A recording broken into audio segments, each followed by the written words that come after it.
Saga VVT boleh try ke untuk F11? Boleh? Boleh. Okey.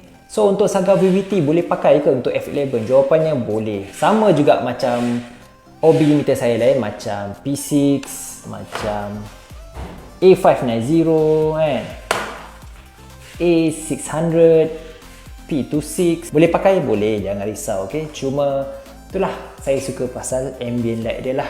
Ui, terangnya bang. Terang boleh tukar